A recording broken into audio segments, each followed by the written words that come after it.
যুক্তরাজ্যে সিগারেট বিক্রি বন্ধের ক্ষেত্রে নতুন আইন করা হচ্ছে, যেটি আজকে হাউস অব কমন্সে পাশ হয়েছে। এখানে বলা হয়েছে 2009 সাল কিংবা তারপরে যাদের জন্ম হয়েছে তারা আর সিগারেট কিনতে পারবেন না। বর্তমানে 18 বছরের কম বয়সীরা সিগারেট কিনতে পারেন না। তবে এই নতুন বিলটি যখন আইনে পরিণত হবে তখন থেকে এটি প্রতি বছর 1 বছর করে বাড়ানো হবে। অর্থাৎ 2009 কিংবা তারপরে যাদের জন্ম হয়েছে তারা তাদের জীবদ্দশায় কখনোই আইনগতভাবে সিগারেট কিনতে পারবেন না। এই বিলে বলা হয়েছে 18 বছরের কম বয়সী তাদেরকে যেমন সিগারেট বিক্রি করা যাবে না, বিশেষ করে 2009 সালের পরে যাদের জন্ম তাদের কাছে সিগারেট বিক্রি করা যাবে না। এক্ষেত্রে অন দ্য স্পট ফাইন 100 পাউন্ডের বিধান রাখা হয়েছে। এর পাশাপাশি কোর্টের যেটি জরিমানা 2500 পাউন্ড সেটিও থাকবে। এছাড়া এই যে অর্থ আসবে সেটি আরও এনফোর্সমেন্টের কাজে এটি ব্যয় করা হবে বলে জানানো হয়েছে।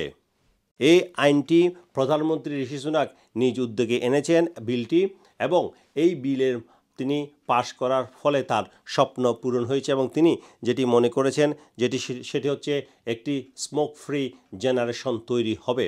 কারণ সিগারেটের কারণে বছরে প্রায় 80,000-এরও বেশি মানুষের মৃত্যু হয় বলে পরিসংখ্যানে দেখা গেছে, এবং এটি প্রায় 70 ধরনের ক্যান্সারের কারণ বলে বিজ্ঞানীরা বারবার বলে আসছেন।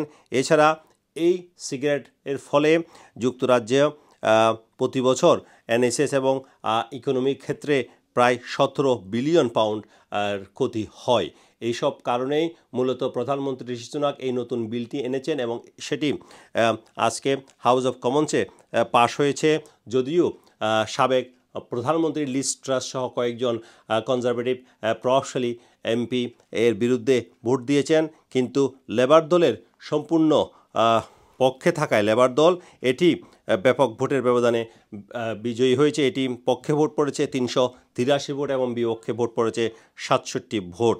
এরপর এখানে মিস অ্যাটকিনসন, যিনি হেলথ সেক্রেটারি, তিনি বলেছেন there is no liberty in addiction, অর্থাৎ নেশার ক্ষেত্রে কোনো ধরনের স্বাধীনতা থাকবে না, সেটি বন্ধ করার জন্যই তারা মূলত এটি এনেছেন। এবং এই বিল পাশ হওয়ার ফলে তারা একটি স্মোক ফ্রি জেনারেশন আশা করছেন।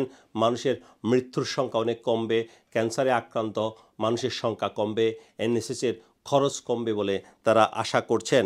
এছাড়া এই বিলের ফলে কনজারভেটিভ এমপিদেরকে বলা হয়েছিল তারা স্বাধীনভাবে ভোট দিতে পারবেন। সাধারণত যদি কোনো বিল উঠে আসে হাউস অব কমন্সে, সেখানে যদি বলা হয় যে স্বাধীনভাবে ভোট দিতে পারবে না কেউ, তাহলে অবশ্যই দলীয় সিদ্ধান্ত অনুযায়ী ভোট দিতে হয়। কিন্তু এই বিলের ক্ষেত্রে কনজারভেটিভ দল স্বাধীনতা দিয়েছিল এমপিদের, এবং সে কারণে আসলে বেশ কয়েকজন এমপি এর বিরুদ্ধে ভোট দিয়েছেন। এই বিলের বিরোধিতা করেছেন আরও একজন, সেটি হচ্ছে সাবেক প্রধানমন্ত্রী বরিস জনসন। তিনি বলেছেন এটি আসলে খুবই খারাপ একটি উদ্যোগ এবং এটি আসলে করা উচিত নয়। এছাড়া লিজ ট্রাস বলেছিলেন এটি ব্যক্তি স্বাধীনতার হস্তক্ষেপ, কিন্তু তারপরেও এটি ব্যাপক ভোটে ব্যাপক সংখ্যাগরিষ্ঠতায় এটি পাশ হয়েছে। এর বিপক্ষে 57 জন টরি এমপি ভোট দিয়েছিলেন, এবং আরও এর মধ্যে ছিলেন ফরেন অফিস মিনিস্টার অ্যানি মারে, যদিও তিনি ভোট দেননি। লি অ্যান্ডারসন, যাকে বহিষ্কার করা হয়েছিল সাময়িকভাবে, পরে যিনি রিফর্ম পার্টিতে যোগ দেন, তিনি এর বিপক্ষে ভোট দিয়েছিলেন।